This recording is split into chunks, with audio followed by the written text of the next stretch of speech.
On the verge of the extinction of humanity due to the appearance of monsters, a mage appeared to save his race from all this chaos. He in particular used magic that came at the cost of his own life force, called dark magic. With his blood, he could summon an army of the undead. And in the end, this type of dark magic was used to save humanity from the very darkness. Amidst that crisis, he was the one responsible for saving everyone, but his end was actually quite tragic. Even so, before his death, the hero left one final sentence. And paraphrasing the mage, what he said was that his curse would change this world. However, after the hero was gone, the world entered an era of peace like never before. Then 100 years later in the village of Floss, the morning rain falls over blooming sunflowers. And meanwhile, the protagonist of our story asks what Violet is doing at his house. The girl replies that she's just carrying the flowers. But anyway, what the boy really wanted to know was why she was watering his face. Sometime later in that same village, while children played and people walked alongside extraordinary beings. In a certain bar, this blonde boy was ordering something to eat while everyone stopped what they were doing just to admire him. With little waiting time, the tavern owner delivers the order,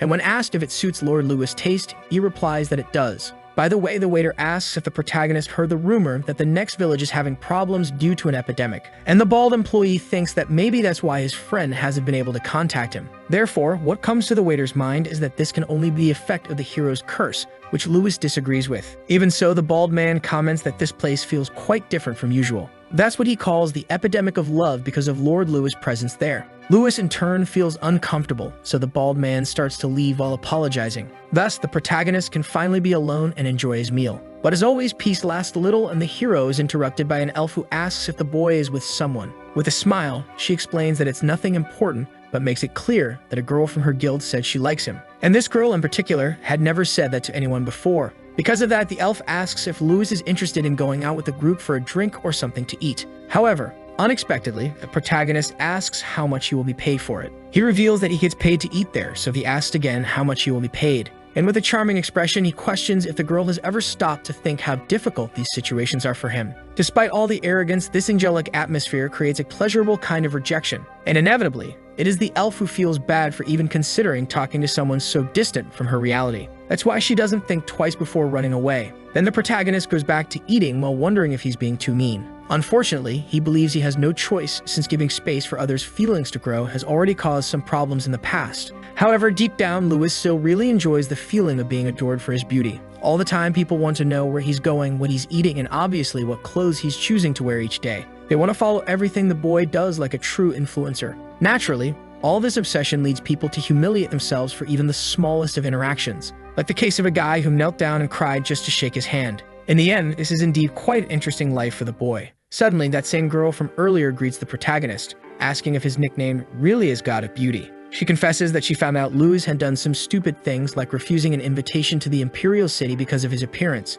However, in her view, that only made him even more interesting. Anyway, the girl asks to forget what happened before and have a friendly conversation, but the protagonist asks who she is. And in case she also wants a handshake, Lewis asks her to come back another time since that's something stressful. The girl trembles with rage, thinking that she won't forget this and starts laughing uncontrollably. However, soon the hatred grows stronger, making her draw her sword. She screams, calling the boy trash and asking if he really wants to die. But at that moment, an enormous fan steps in front of her, saying that the only one who can touch Lewis is her, which quickly intimidates the adventurer. Thus, this monstrous fan orders them not to mess with her love and disperses the group. However, as the protagonist walks away, the adventurer holds onto this hatred along with the conviction that if she can't have him, no one else will. Sometime later, already during the night, two mysterious people approach the boy's house. They look through the window, and although they admit that Lewis is handsome, they still think they are better. Which is obviously an illusion, but changing the subject, these two ask if they'll get a date if they kill him. And the adventurer from before has to agree, even though it's a lie. The elf in turn asks if they really have to go that far, and then the other girl in the group agrees. However, the leader just bumps into the two of them, telling them to get out of the way since she's already determined to destroy Lewis if she can't have him. Anyway, she turns around smiling, telling them to finish it quickly. But she despairs because she sees the pawns defeated on the ground, and right when she hears a noise behind her, her companions end up in the same condition. Finally, the one responsible for this appears at the adventurer's flanks with a knife, asking if she is the mastermind. With her heart pounding, the girl is impressed by this person's speed. And with someone like that being there, she asks about her identity until she despairs even more upon realizing she is facing Violet. In a very deceitful manner, the adventurer asks why she is being threatened. Then Lewis' bodyguard throws the intruder backward and warns her with a very unfriendly expression that flowers are made only to be looked at. Therefore, it is unforgivable that someone like her tried to pick one from the ground. Anyway, Violet advises that the adventurer should just look in her next life. This is followed by a scream, but since it's something routine, it doesn't even wake Lewis. A few hours later, morning arrives in the city like every other day, and when the protagonist leaves the house, he greets Violet. Anyway, he calls her attention by asking if she hadn't already watered the flowers the day before. Then the girl decides to give the excuse that they were almost dry the previous night. By the way, Violet asks when the boy will go down to the village because they will run out of money. And since he's bored, she suggests that he works as a hobby, but Lewis refuses, since he only wants to live a peaceful life without worrying about anything else. In the end, he thought his life would just be a sea of fun, but a month later, something happened. He really regretted going down to the village, even if only for a short time. It really could have been that epidemic the restaurant owner mentioned earlier. And being a normal person, the protagonist couldn't help but get infected too. Violet, in turn, stayed by the boy's bedside the whole time, crying over his condition. However, Lewis wasn't completely sad since he would die at his peak and with many good experiences. At least that was what he was trying to convince himself, because at the last second, he cried, confessing that he didn't want to go. And so with Violet screaming beside him in concern while telling him to open his eyes, Lewis passed away. However, after some time, a skill called Death Resistance from the Descendant of Dark Magic was activated. And so on an ordinary night, the protagonist woke up in a forest, still wondering if he was dreaming. Unbelievably, he really thought it had all just been a nightmare. He simply decided to check his handsome face after such a good sleep. But his eyes looked deeper and his face paler than before. So after a few seconds of reflection, Lewis wondered what this could be. And when he realized he had turned into a horrifying skeleton, he obviously fell to his knees on the ground. A level 1 skeleton soldier with the title of Bastard and minimal stats. In some distant place, 486 rank and knights participated in an expedition to conquer a dungeon. However, in the end, 100% of them were annihilated by the dangers of the place. That's because the boss of this dungeon was one that even rank S adventurers would have difficulty facing. It was the Lord of Shadows and Black Dragon called Atrox. At least that's what a wandering knight heard about that fateful day. However, unexpectedly, when Lewis encountered this beast, it fell in love with the boy. And when the protagonist asked if it liked him that much, the confirming answer was more than clear. To the soldier's surprise, the Black Dragon was even rolling on its back. So seeing that, another adventurer commented that the boy was really worth every penny. The guild leader thought it was impossible, but Yuna Dragon had fallen for Lewis' charms, and in his 30 years as a hunter, he had never seen anything like it before. The leader in turn knew that even the highest level magic wouldn't be able to subjugate that dragon, so it became clear that what was happening was something nobler and more powerful than magic. This was the effect of having overwhelming beauty, and since it was happening solely because of appearance, it ended up being a bit discouraging for the warriors. Indeed, being handsome is a huge advantage, and to receive the salary of an S-class mercenary, all the boy needed to do was show his face. With that appearance, he could easily enjoy wealth and honor at any moment. Therefore, now our hero reflects on everything he has lost, feeling quite depressed. Suddenly, a group of goblins appears, and the leader asks who the skeleton thinks he is to enter their area. Besides that, he states that the skeleton looks hideous, and then spits right in the middle of Lewis' forehead. Naturally, the protagonist runs away in despair while thinking that something like this must be a dream. There shouldn't be a goblin there, as they are only found in dungeons. But at that moment, the protagonist stops running because he remembers that this is not behavior worthy of the great Lewis. That's why he declares that he won't give up over something like this and turns around, saying that he will survive somehow. However, just when he thought dealing with one or two should be easy, he gets struck on the skull by one of the monsters' clubs. Thus, a hole is created in his skull, and while being beaten, the protagonist remembers that, in truth, he never had a fight in his life. In the end, the great Lewis was treated like this by mere goblins. In the past, the protagonist encountered these monsters once but kept a confident expression and intimidated them. After all, they were nothing more than simple, low-level monsters. That was how he lived, but in his new life, the reality was being trampled by these little monsters. That is, until suddenly, a projectile came at high speed and hit the aggressor. Then, a human in knight's armor jumped on the second one and finished it off as well. Meanwhile, Lewis remained lying on the ground completely still. Luckily, in the eyes of these adventurers, they believed he was the remains of a human eaten by monsters. Therefore, the cleric made a prayer, but the truth was that the boy simply couldn't get up because he couldn't move. At a certain moment, the hero stands up and thanks them for their help. Then, because of his past life, he offers a meal together as a reward. But his appearance is terrifying and his head is knocked off in an instant. After all, the adventurers immediately thought that a talking skeleton must be a demon. Between monsters and people, Lewis was now trying to understand how he ended up there, and in any case, he decided to go home. A little closer to the evening, the boy arrives at the village, but the situation is different from before. Maybe because of the plague or because it's a dream, everything is destroyed, but it still doesn't make sense that the flowers are withering. Anyway, Violet's house looks the same, so the boy decides to go there to take a closer look. Unexpectedly, the place is open, but judging by the bottles on the floor, Lewis believes they aren't Violet's since she doesn't drink. Anyway, speaking of her, as soon as she sees an invading skeleton, the girl thrusts her sword into the monster. Indeed, for some reason, it was her who drank all those bottles. And while the protagonist received a kick to the face, he thought that she was a complete mess. Inevitably, he was thrown against the wall and his skeletal arm was torn off and thrown far away. For some reason, she had gotten very upset while he was away. Even so, the protagonist asks the girl to wait while she approaches. Suddenly, Violet disappears and reappears behind the boy, questioning his identity. To her, the fact that a monster could act like a human and pretend to know her was very strange. Then, without even thinking, the protagonist replied that he was Louis, which definitely struck her. The truth is that he also didn't know why he had become a skeleton. However, at that moment, he was slammed to the ground brutally by his former companion, which made him feel a lot of pain. Then the girl grabs the skeleton's skull and prepares an attack to finish him off once and for all. Violet gets angrier than ever before because a monster is trying to imitate someone she knows. But the protagonist insists the whole time that he is telling the truth. Inevitably, the knife gets closer and Louis' second death seems imminent. However, right in the instant before his death, he screams about the flowers. In the past, the girl's most common hobby was watering the plants and sometimes Louis. One day, the protagonist asked why she kept calling him Flowers, and in response, she said that Louis was as beautiful as a flower, so inevitably, he had to accept that it wasn't such a bad nickname. Back to the present, suddenly a few drops of water fall on the boy's face, followed by the knife falling next to him. That's because upon hearing that declaration, the girl starts crying. Practically overwhelmed by her emotions,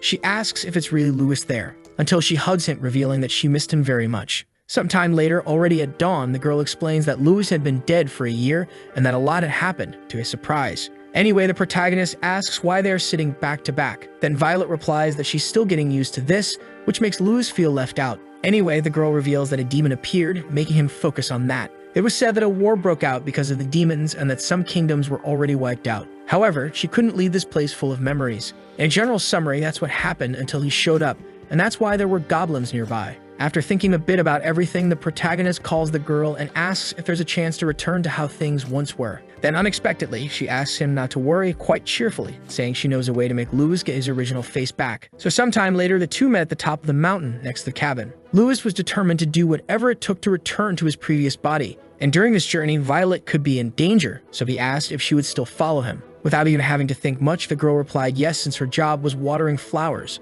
With nothing more to discuss there, the journey of the two to recover Louis' beauty began. In this world, there is a regeneration potion that rebuilds all flesh in an instant. And to make it, you need to gather red spider legs, the tail of a blue lizard, and a bit of green deer blood. And finally, the last ingredient needed is what's in front of the protagonist, the master of the lake called Leviathan. Therefore, the hero calls it to battle without any kind of fear. Obviously, the monster gets irritated by the boldness of this ugly bastard. And more than that, it gets worried because the skeleton seems like someone who could be broken at any moment. Therefore, the Leviathan hesitates, wondering if there's some plan behind this. Louis then asks if the monster is scared with a sarcastic smile. And finally, the master of the lake is consumed by fury and charges after Louis as expected. Thus, after a short time running, he shouts for Violet to appear. At the moment the command is given, the girl appears above the monster with her knives ready to stab. The Leviathan, in turn, only has time to realize how manipulated it was before it meets its end with an attack. Shortly after, the companions gather with all the ingredients already placed in the flask. Now the regeneration potion, which was an item blessed by an angel, had been made.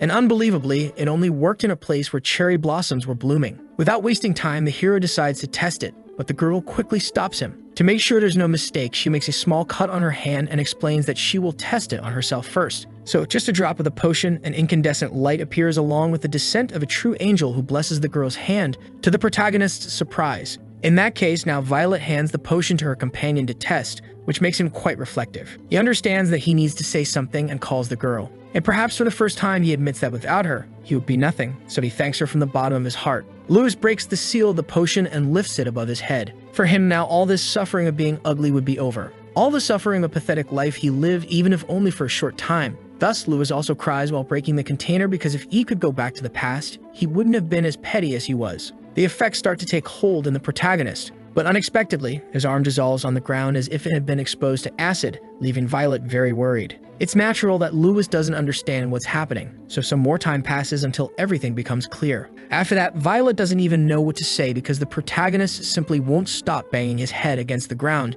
even though she's asking him to calm down. Louis, in turn, questions whether he should really calm down since there's no way that can happen when he can't return to normal. He asks if he really has to live like this forever if he can't regenerate. Then Louis screams, questioning if he truly did something wrong, and loses his strength upon realizing he won't be able to return. In that case, he also believes there's no reason to live and considers simply ending all right there. Naturally, Violet feels terrible for not being able to help her companion, and she tries to convince him that there is another way. But the conversation is interrupted by the arrival of a mysterious being who raises dust with an explosion. Because of that, Violet quickly stands in front of the boy to protect him and tells him to run as fast as possible. That's because what's in front of them has a horn, red hair, red eyes, and sharp teeth. Therefore, with that aura, there's no doubt for her that this being is the true demon queen. Once again, Violet asks the boy to try to run, saying she will buy some time. However, what the protagonist does is ask for a favor since, as the demon queen, she must be very strong. And what he asks is for her to put an end to this pathetic life. For the demon, being asked to be exterminated when someone is already dead is quite interesting. But the most curious thing was that at this moment, the boy was in a state of half alive, half dead.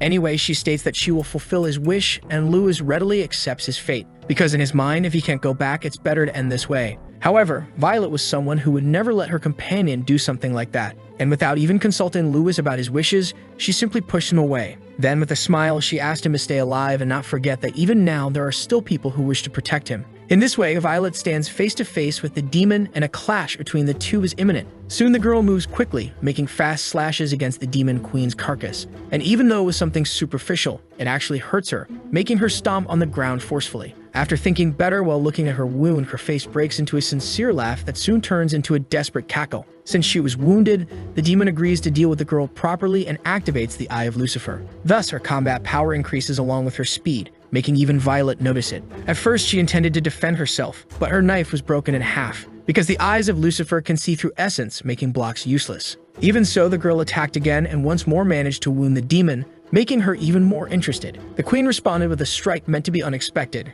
and for the first time, an opponent not only dodged, but also counterattacked. Because of this, the demon's level of admiration for Violet reaches the point of offering her a spot by her side. She really can't understand why a human so strong would risk herself for a skeleton. Then Violet explained with a smile that she made a promise to water flowers, and that a demon obsessed with killing could never understand the feeling of losing something precious. Unexpectedly, even the queen had something like that hidden away, and being reminded of it deeply irritated her. When everything seemed lost for Violet, a voice shouted no. That's because, once again, Lord Lewis decided to throw himself into this danger. Obviously, Violet questions him, but the protagonist is convinced that he has nothing left to lose. The demon in turn starts being disturbed by a light that won't stop coming. But when she analyzes it better, she realizes the truth because of her Eye of Lucifer. The person she was seeing wasn't that skeleton, but Lewis himself. Some time ago in the demon queen's castle, a demon screamed that it was impossible. It was absurd to believe they were actually seeking peace. Because of that, a superior duck from the gossipers appeared asking the reason for the commotion.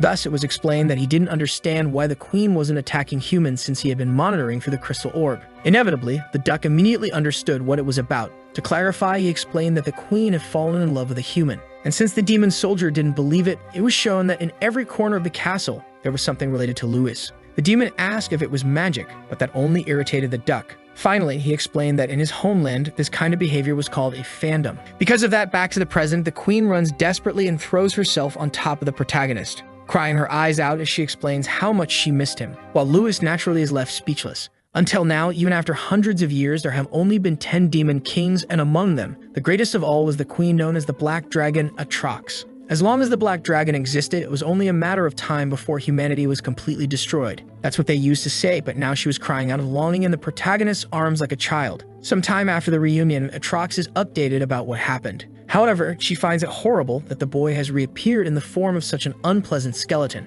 Anyway, since he said he was searching for his body, Atrox tells him not to worry, because she will definitely help him on this journey to recover his lost beauty. Violet, on the other hand, screams at the boy not to trust her since she's a demon. But the protagonist stops her and simply asks if Atrox really wants to help him. Then the demon replies yes, because there are all kinds of dangers spread across the human world. And to her, the girl next to the protagonist is too weak to protect him. Feeling attacked, Violet states that she is the one who protects the flowers there and that in exchange, Lewis will protect her. However, this statement fills the queen with rage. In this case, she screams, questioning why Violet let Lewis die a year ago, silencing her. In any case, the demon knows it's still difficult for the protagonist to trust her. So blushing with embarrassment, she suggests that the two sign a servant and master contract, which, although the protagonist doesn't understand, Violet does and gets deeply irritated. Anyway, some time passes, and soon, while a rabbit eats a carrot peacefully, an explosion sends it flying away. This was the result of the demon contract, where with the penalty of soul annihilation, Atrox committed to helping Lewis until he recovered his beauty. Now that everything was settled, the demon said she would do her best. And since she hadn't introduced herself before, she explained that she was the Black Dragon Atrox. Lewis, in turn, surprises her by saying that it's hard to call her by that name. So since she's a demon, but also kind and also a dragon, he decides to give her the name Little Dragon. Dragons have their names passed down from family heritage through generations. That's why being called Little Good Dragon or Little Dragon is something that affects the queen. But it affects her positively because she thinks it's a very cute nickname. So the girl jumps with joy, saying that Lewis is the best. Now they need to think about where they'll move next. And without showing the discussion, sometime later in a desert, Violet informs that they are almost at the village. The protagonist, even as a skeleton, is melting from the heat. And when asked about his condition, he states that he is not okay. Anyway, Violet asks if the boy feels comfortable having Atrox by his side. After all, demons are a race that kills humans for fun. But in this case, she was just feeling hot. Then the hero responds to these concerns with a flick on her forehead. Lewis states that he doesn't care whether it's a human or a demon as long as they want to help him with his goal. The protagonist says that ever since he became a skeleton, each day has been hell, so he asks Violet not to worry so much. After all, she's also there to help him. Faced with that, Violet starts thinking that she acted wrongly, and if she doesn't believe in him, no one will. So the girl gets excited thinking she's important. Not long ago, that comment from the demon about having let Lewis die really shook her. So the girl is determined not to let the same thing happen and is set on protecting Lewis just like she protects the flowers. A few hours later, in a city near the region called Arcanus, the group enters the place through a cave that leads underground. Down below, it's common to see both needy people and dangerous ones frequently, but the protagonist remains cheerful. Seeing this, Violet warns that this is a very dangerous place. But since the girl knows this and still brought the hero there, Atrox calls her pathetic. Anyway, she throws herself on the boy, saying that she will protect him. And with a shout, Violet states that she came only to get clues about the location of the hero's body. Therefore, Lewis praises Violet, leaving Atrox behind while asking about the plan. And because of that, Violet turns just to glare at the queen with a mocking expression, which makes her furious. In this way, Atrox screams, calling the girl for a fight, but only receives more disdain. After a few more hours in some random cabin, the protagonist asks to rest. And since there are only 2 rooms, Atrox doesn't even think before following the hero to his room. Logically, the hero is confused to see the girl there. But when he asked about it, she makes a cute face, saying they'll have to share the room since there are only 2. Thus, Violet rushes at her, questioning why she's trying to deceive him. However, in an instant, Atrox appears behind the girl, saying that she will stay with Lewis. This makes the 2 start fighting over the spot in the boy's room while he sighs in exhaustion. In the end, the ones who've had to share the room are the 2 rivals. Atrox can barely stand her roommate's face and starts cursing a lot. Then Violet warns that swearing is rude, but for an originally evil demon, something like that was no big deal. Anyway, if it weren't for her, Atrox could have slept with Lewis, but Violet says that as long as she's there, she won't let that happen. Thus, the demon asks if, by any chance, the girl asks for her permission, but in response, the hero's companion states that she doesn't care about any of that. Then finally, after so much threatening, they start fighting again. In between punches and kicks, a final blow from both clashes, generating a devastating pressure in that cabin room. Both are injured and Atrox is as excited as the first time they fought. But obviously, a place like that wouldn't withstand their strength. That's why the whole structure started to break. However, what they didn't expect was that they would also destroy the wall of another room, revealing a couple in their moment of fun. For Atrox, this was amusing while Violet closed her eyes, but only until she noticed a hole in the wall of the protagonist's room as well. Quickly, the 2 entered the place to ask if the boy was okay. Since he wasn't there, Atrox suggested that he might be out for a walk nearby. But soon that idea changed because there was one of the boy's belongings on the bed, and there was also a skeleton leg found by Violet. Naturally, the hero wasn't the type to go for a walk without his leg. Therefore, the only possible explanation for his disappearance was that Lord Lewis had been kidnapped. Right after that conclusion was reached, somewhere a little far away, a wagon carried our hero among the luggage. And in that same region, people were passing by at high speed. Atrox, who is searching for Lewis along with Violet, asks if the girl knows where he is. Then fortunately, the girl says yes and points to the central auction house of the city that's right ahead. By auction house, it means a place that trades not only goods but everything. Naturally, no one asks or tries to find out where and how the auction items were acquired, since whether someone stole or extorted isn't something that matters. As long as it brings money, they auction anything they can find. So even the protagonist could be auctioned despite his appearance not seeming very useful. Violet states that the world is full of crazy people in ways beyond imagination, and that even ends up being a contradiction since she's traveling with a demon. Anyway, suddenly an arrow approaches, passing by Atrox, and Violet barely manages to catch it. Then, with her hands injured, she asks who is behind this. With no other choice, 2 guys are surprised that the girl managed to catch the projectile from so close. But X and Tra, Class D, agree that Violet is totally her type. Because of this, they get into a bit of a conflict for competing over the same girl. And since all eyes are on Violet, the queen feels left out. Anyway, one of the twins remembers that his mother had told them not to fight over women. Therefore, the crazy conclusion the 2 come to is that they should kill her. Thus, they introduce themselves as the twins X and Tra, but right when they tell the girl to remember their names, they are both brutally defeated. With that, Violet calls Aatrox to continue the search. Before that, the demon believes they should at least interrogate them. But Violet remembers how they wouldn't stop talking, and after thinking for a bit, Aatrox agrees to leave them. Shortly after, at the Arcanus auction house, the presenter prepares to reveal the next item, which is a belonging of Herp. Known for being a dragon slayer, his shorts are up for auction. Since the hero used only one pair of shorts during his adventures, they represent the hardships he faced. And when the bids were placed, someone managed to take it home for 25 gold coins. With the preliminary items finished, the audience had already been waiting for a long time, so the main item was brought to the stage. It revealed itself as a portrait painting of the protagonist called the Attractive Evil. It was said that in his time, Lewis was the most handsome man on Earth, with perfection blessed by God. Even monsters would fall in love with him, and even though his personality was that of a criminal, that was part of his charm. However, the presenter stated that it was still too early to be shocked, because for the buyer of this portrait, Lewis's skeleton would also be given along with it. Logically, he began a speech to convince the audience that this was real. However, the presenter himself didn't believe it, as he had brought it simply because he was idle in the city. Either way, he knew it was impossible to verify the legitimacy of the skeleton, so he simply asked the buyers to trust him, offering his personal guarantee. Whether it was true or not, something like this excited the auction house whenever it was displayed, because even though he was dead, the possibility of it being Lewis generated great interest as it was a unique edition. Therefore, for this special edition, it was announced that the starting price would be 100 gold coins. However, even though it was a high price, it didn't take long for someone to offer 500. And as everyone became interested, the price surpassed 700, reaching 800. The presenter then became very scared and asked if anyone would offer more. To his surprise, someone did, leaving him euphoric because 1,000 gold coins would be the highest price in the history of that auction house. But to frustrate the protagonist's commerce, the gates were blown up, leaving the presenter confused, not understanding what was happening. And so the girls entered the place with Aatrox cursing the responsible ones and Violet, telling her to be polite. Then the demon girl screamed, reminding everyone that she was the personification of evil. But regardless, the focus shifted to the stage where the protagonist was hanging. Without thinking twice, Aatrox charged at high speed, and a higher-ranked guard tried to stop her. But as the Queen of Demons, she broke his weapon. Right after, another soldier with a huge club jumped over, but this time Violet joined the fight, interrupting him, and generating such a strong impact that the energy inside the weapon collapsed, causing an explosion. Faced with this, the magnates at the event hoped the two had been eliminated. However, after the smoke cleared, Aatrox appeared, saying that despite being strong, these humans were no match for her. But although that was the case for her, she was worried because Violet had been badly injured trying to defend herself. Anyway, the girl asked them to focus on saving the protagonist. And more than anything, she asked the queen not to let her guard down. There in that hall were countless nobles and wealthy people who had come to buy goods. Therefore, it also meant that there were many powerful guards escorting them for protection. Thus, if the demon queen truly cared about the protagonist, Violet asked for her help, and apparently, Aatrox agreed. However, she decided to slightly change the rules of that deal, asking for Violet to be the one to help her instead.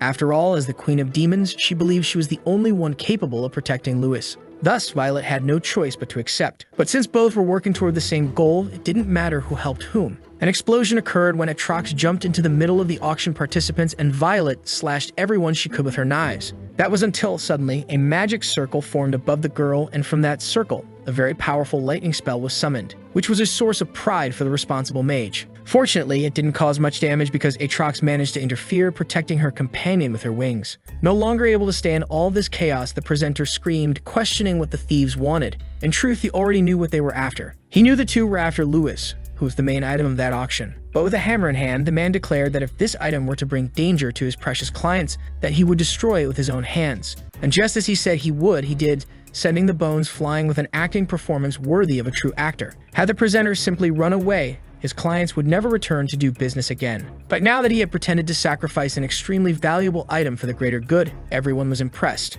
As for the portrait, he had already stored it elsewhere, but the skeleton was just something he had obtained randomly. That was what the auctioneer believed because Aatrox didn't stop advancing even with that decision. Suddenly, the sky began to close with a red moon at the center of it all. An earthquake also struck the land, leaving everyone very scared. Aatrox had promised that she would bring the protagonist back but was far too arrogant. Either way, it was a fact that now all those responsible for this would be exterminated.